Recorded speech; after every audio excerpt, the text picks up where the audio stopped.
Feels great to see you, man. It's great to hear your music and to hear your voice, and you just sound so connected to yourself. Oh, I appreciate like that. You're really like in a truthful place. And listen to all your song titles: New Normal, Present. If I just went on song titles alone, I'd be like, he's been doing some work. Self-work. Self-work is key. And I feel like over the past 2 years dealing with the pandemic, I had to live with myself a lot for the first time. No distractions, and my friends, not even my occupation, my job.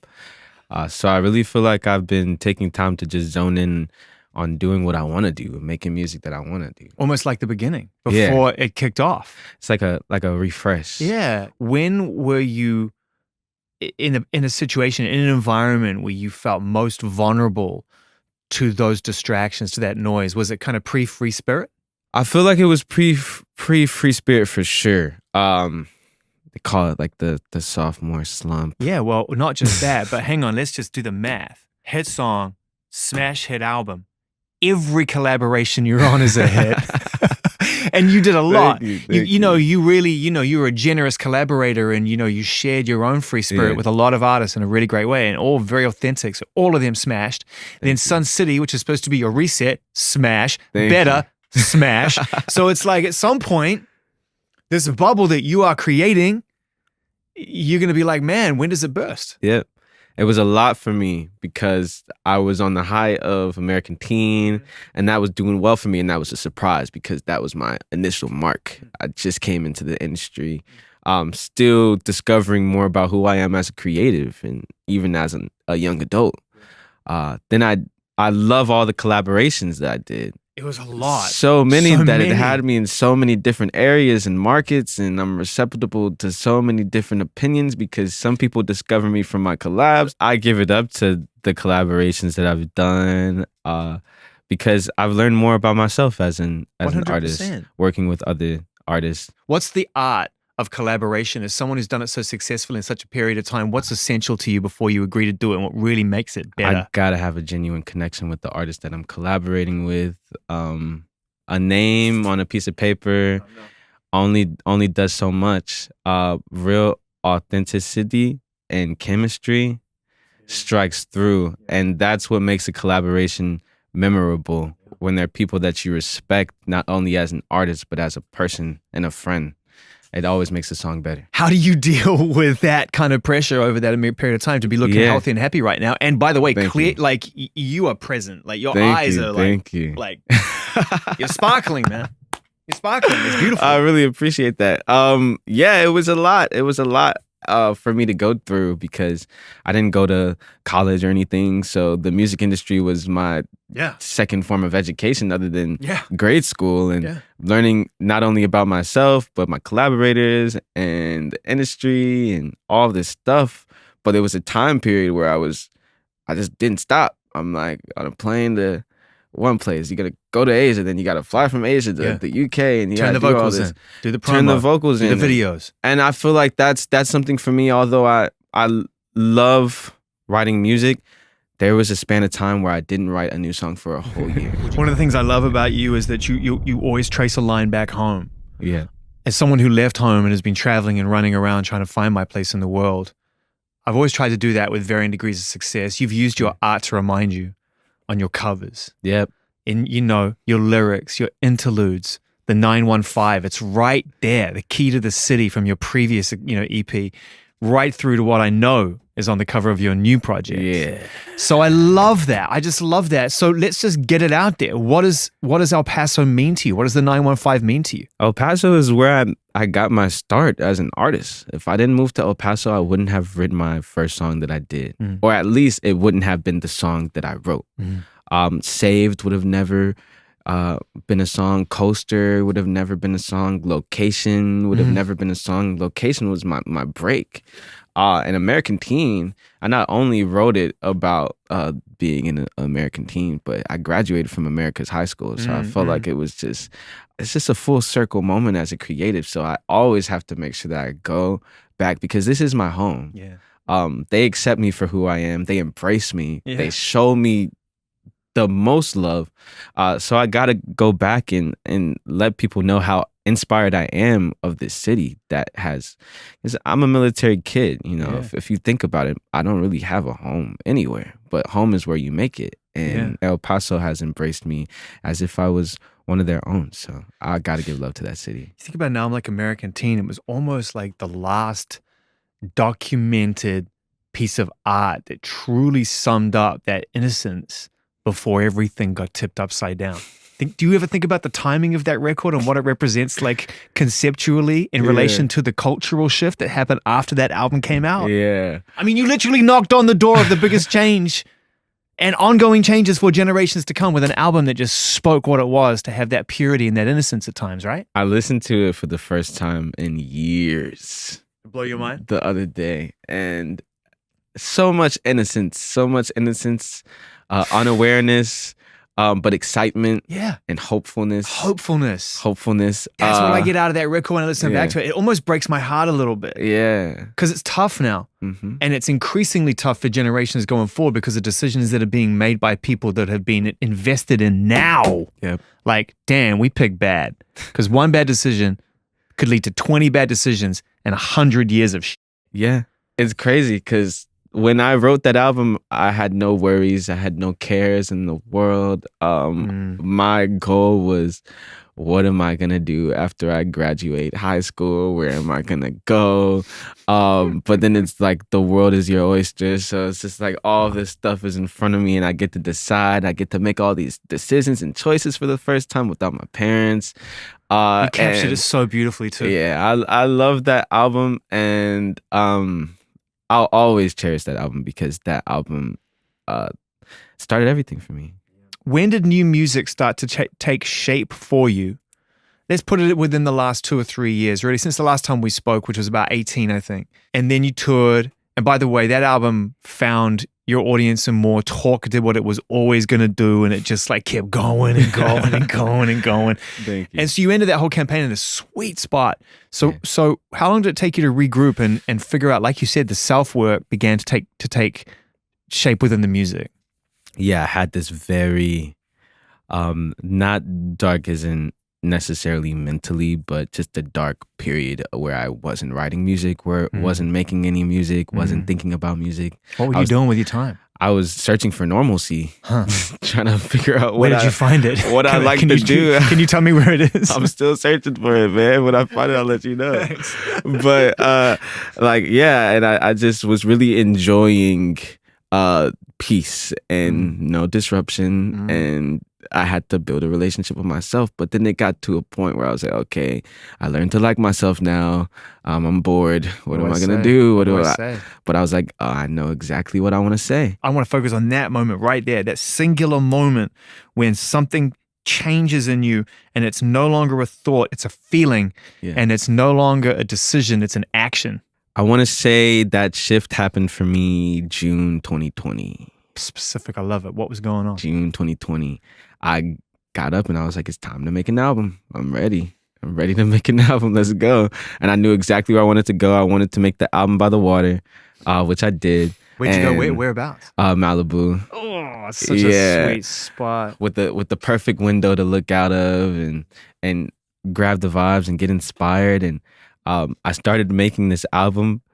And for me, my main thing about music, I love to take my time. If it's worth it, the wait is so much better. Yeah. And so I took so much of my time that I refocused and was like, you know what? Before I give people this album that is almost like a new reintroduction to who I am as a creative, I'm like, I want to go back to my basics and I want to make an R&B tape EP, undecided on what it is because at birth present. So there's two things. Yeah, there's two projects. There's this album, which I never know whether it's a good move when artists announce titles way up front. I've had differing answers from people. Yeah. You know, Skepta was like, yeah, I immediately regretted it when it took me 2 years to come through and actually drop that album. Yeah. But others are like, no, it kept me focused. It kept me aligned. It gave me the framework and it forced me to execute. Yeah. What was it for you? Because I know we all know about this record. Everything is changing.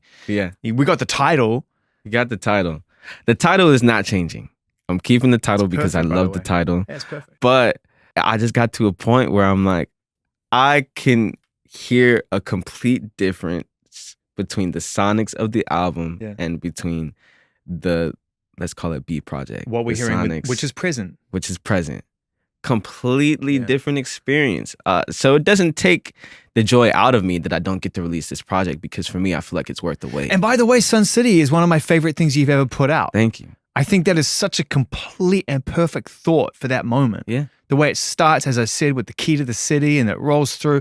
By the time you get to Better and you're exiting with you and Empressov, it's just a beautiful, like 25, 30-minute experience, whatever it is. It's like my next tape is...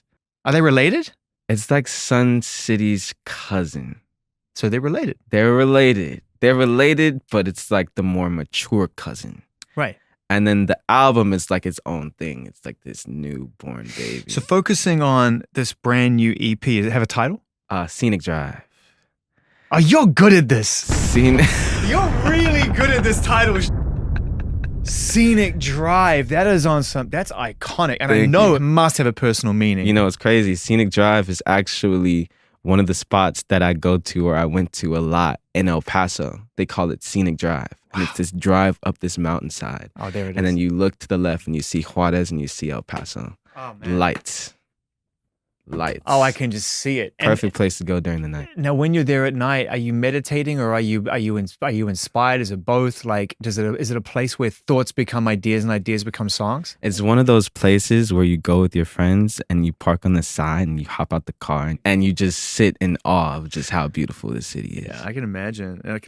I just love it as a title too, and it makes total sense. Once again, from Sun City to Scenic Drive.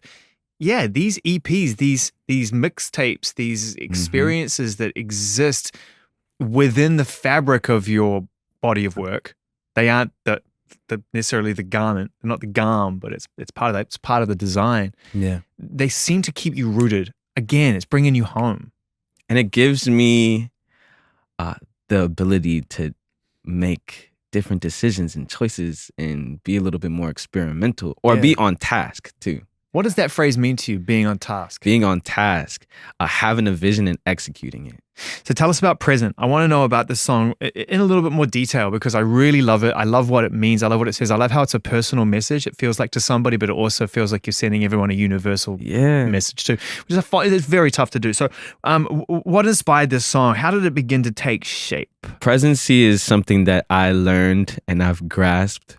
Dealing with the pandemic, I've learned how to be more present. Do you know how hard that is, everybody? It's by the very way, hard. Is one of the hardest things in the world to practice. It is a lifelong practice. A lot of the time, and I tell my friends this, my dancers, because I love them and my friends. Yeah, of course. We traveled the world together, and I told them, if I would have known that this would have happened, I would have been way more present with all of you guys and all of the memories that we created. Good for you, man. It's beautiful that you would acknowledge that. I think that again, that's dialing into yourself. It's hard because for me, I feel like there's moments where I just float in the wind, and I'm just like, well, I'm just passing through life. And then recently, I've really zoned in, like, no, be present in every moment, take knowledge from every moment that you live in, enjoy every moment, and just have fun. I feel like it's all about good vibrations. You're full of them. Has it changed your concept of ambition and drive? Has it affected how you want to achieve your goals in your life and how much importance you place upon them versus this newfound appreciation of the present, which by its very nature needs nothing? Yeah, I feel like what goes down when you create all these goals, you create this anxiety because you feel like you have to achieve every single one that you set. But in reality, when you take things step by step, it allows it to be way more rewarding when you get there. And I feel like, especially when it comes down to projects, if I jump and I say, well, this project is going to be 15 songs maximum, or this project is going to be 10 songs maximum. Yeah. I get in the way because I feel like, oh, I have 20 songs. What do I do? Yeah. It's all about what feels right to you. It's all about trusting your intention, trusting your heart. Mm-hmm. But achieving things in the present tense instead of being so fixated on a future that you're not going to experience until it comes. I love that self-awareness moment you had with your dancers, where you were able to reflect upon, those years you spent on the road and how you want to redefine the relationships going forward. How are your relationships in general since you've started to do some self-work, and what improvements have you seen? Healthy, communicative, honest. They've always been honest, but very communicative about how I feel. My life around me has been growing in the most positive direction. It's been amazing, so much that I mirror the positivity that I'm surrounded with. And that's helped me on my process of building a relationship with myself as well. Like worked on my diet. I go on like morning walks. We do yoga nights with my peoples. I love yoga. Love it. And it shapes you and it changes you. I'd love to get a few words on where you're at with this second project, because you talked about it. Everything is changing, and we're going to get this new project, Scenic Drive, which is going to be incredible. But has the completion of this new tribute to your home again, this vibe of coming back to and staying on task, has it afforded you a different approach or a new 3.0 or 4.0 on this project coming next year? I feel like I'm in that position when it comes down to being a creative, that I'm having fun and I'm having a great time. I was having a great time with the album, but as it wears down, it starts to get to this point where you're like, all right, I'm exhausted of listening to this. What is it? What is it? And now I get to refocus because I feel like with the EP, the tape, whatever you want to call it, I feel like it was almost like an exercise for myself. Yeah. To get back into that momentum of creating, of writing, having a task. And now I'm like, okay, now I know what it's going to take to finish my album, and it's going to be something that I love. Present is such a crush. It blows my mind that you're able to go out there and just kind of work on these projects with little or no pressure whilst you're figuring out what the next big statement is, and you make some of your best music in that space. Thank you. Who have you been collaborating with on this project? All right. We're talking about the EP. Yeah. There's 8 songs, and 6 of them are collaborations. Wow. 6. I'm gonna name them. We got Ari Lennox, we got Smino, we got Jid, we got Quinn, we got Black, we got Lucky Day. We got Kiana Lede. Oh my God, dude. We got Majid Jordan. That's some timely Wow, bro. This is spectacularly tasteful in writing. Man. There is a thread. There is a commonality within all of those artists. Yeah. There is, isn't there? Mm-hmm. What is it for you? I'll tell you what it is for me after. I love that they are either R&B or hip hop oriented, all of them. But this is what I was going to say. But go ahead. They are all coming at it from a very astral place. Yes. A widescreen astral, different sides, place. Neo, odd, meta, modern. Whatever you want to call it. Put any words you want in the blender, but it's somewhere else. Yes. And it's not linear is what I think it's showcased on this. Like Quinn, not linear. Yeah. Lucky Day, not linear. These are not people who move in lines, even if they're zigzags, it's all curves. I think it's showcased very, very well. Well, what it does is it also puts into sharp focus who you are, and the impact you've had. Because man, have we all tried on planet Earth to put you into a linear space. Yeah. Oh, Khalid's a pop star. Khalid's an R&B singer. Oh, he's a Billboard Music Award performer. Oh, he's a Grammy this, he's a this, he's a that. These are all really exciting constructs, but you've always been in that group, really, right? That's what I listen to. Those are artists that I listen to, that I love. Everybody that I collaborated with, we're friends and we love each other. We respect each other as artists, and we love the avant-garde. Or I love that. Yeah, we love the not maybe like a little leaning one way or a little leaning another. Like we love that. We love experimentation. It's fusion work, man, because it's like you have one of the most timeless modern tones just purely if we're talking R&B, not to make it linear. Yeah, thank you. But then what you're willing to sing on is not that. And so it's all fusion work. And by the way, that's really, I think, what modern music is now, is it's just like a wonderful collection of tastes on a plate. It should be fun, and I feel like keeping yourself in a box isn't fun. It's not fun. It's like this industry, the music that we make, it's a playground. You know, you want to jump out the sandbox every now and then.